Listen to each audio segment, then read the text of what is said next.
सदगुरु की साजी नवाजी। गुरु प्यारी साध संगत जी, बड़े ही प्रेम और सत्कार से बोलिए धन्यवाद जी।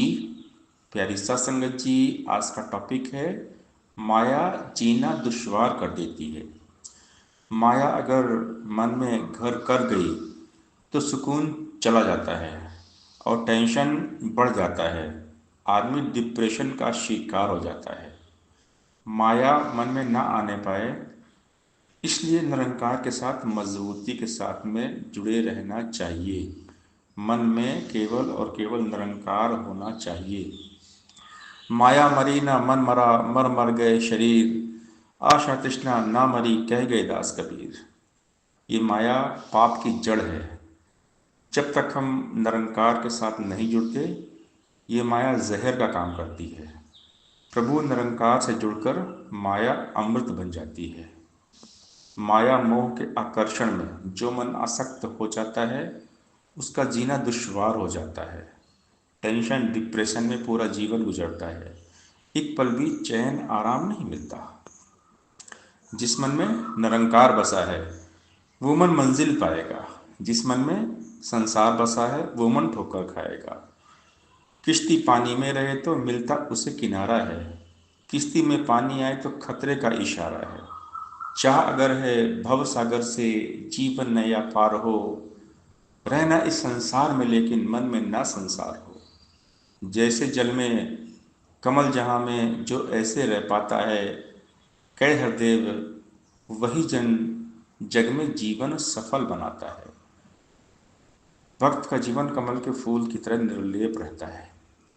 भक्त हमेशा अपने मन की तार निरंकार दातार के साथ में जोड़कर रखते हैं और इस मोह माया से सावधान रहते हैं। किसी प्रकार का कोई घमंड नहीं होता, चाहे वो हमारी सुंदरता का हो, धन का हो, दौलत का हो। भक्त कभी भी अहंकार नहीं करते। तन की सुंदरता तो केवल आंखों तक रह जाती है। मन की सुंदरता दूजे के दिल में जगह बनाती है। जिसका तन उजला है लेकिन मन मैला है, काला है, निश्चित है उसका तो कोई मोल न पड़ने वाला है। सूरत के संग जिस बंदे की होती अच्छी सीरत है, उस बंदे की हो जाती फिर इस दुनिया में कीमत है। तन की सुंदरता की खातिर सस्ता और संवरता तू, मन सुंदर रखने का बंदे नहीं उपाय करता तू। निर्मल निर्गुण निरंकार को जीवन में अपनाएगा, कह हरदेव कि मन सुंदर निर्मल पावन हो जाएगा। तो मन को निर्मल पावन सुंदर बनाने के लिए हमें सेवा सत्संग और सुमिरन करना पड़ेगा। भक्ति में खुद को डुबोए रखना पड़ेगा। भक्ति में बहुत शक्ति होती है और भक्ति करेंगे तभी मुक्ति मिलेगी। ये मोह माया जाल, ये आकर्षण अट्रैक्शन, ये इंसान को तब तक परेशान करता है जब तक हम निरंकार के साथ में नहीं जुड़ते हैं। मोह माया के जाल से बाहर आ जाना ही मुक्ति है। मुक्ति को जीवन के रहते पा जाना ही मुक्ति है। मन के मिथ्या मान से मुक्ति पाई है तो मुक्ति है। क्रोध से अभिमान से मुक्ति पाई है तो मुक्ति है। लोभ और लालच के बंधन टूट गए तो मुक्ति है। तृष्णाओं की जकड़न से छूट गए तो मुक्ति है। भ्रमों से आज़ादी मन को अगर मिली तो मुक्ति है। जिसने बांधा वहमों में वो डोर खुली तो मुक्ति है। कह हृदय कि गुरु ज्ञान से मिला जिसे परमात्मा, आवागमन की कैद से वो मुक्त हुई है आत्मा।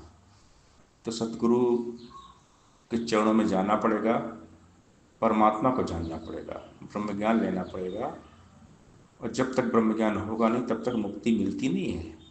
सतगुरु मुक्ति दाता होते हैं। सतगुरु के चरणों से पावन तीर्थ और स्नान नहीं, बिना गुरु के पशु है मानव बन सकता इंसान नहीं। गुरु चरणों की धूली लेके मल मल के स्नान करो, तन बंधन संतों पे अपना खुशी खुशी कुर्बान करो। संत की सेवा वही कर सकता जिससे आप कराए यह अवतार, हरि गुण वही गए से आप गवाएगा। सतगुरु की कृपा, सतगुरु की मेहर से ही भक्ति संभव होती है। पढ़ देखे इतिहास पुराने, हो गए वलियों पीरों के, रुख बदले हैं सदगुरु नहीं उन सब की तकदीरों के। जितने भी हो गुजरे अब तक अपने आप सके ना पा, राम कृष्ण नानक तक भी खुद ना पर्दा सके हटा। जग को राह दिखाने हेतु सबने नियम निभाया है, वलियों ने भी गुरु चरणों अपना शीश झुकाया है। जब जब उड़ी पतंग ज्ञान की हाथ गुरु के डोर रही, अवतार कहे अंधी दुनिया वैद में जाती शोर रही। सत्संगत जी प्यार से बोलिए, दंडन का जी।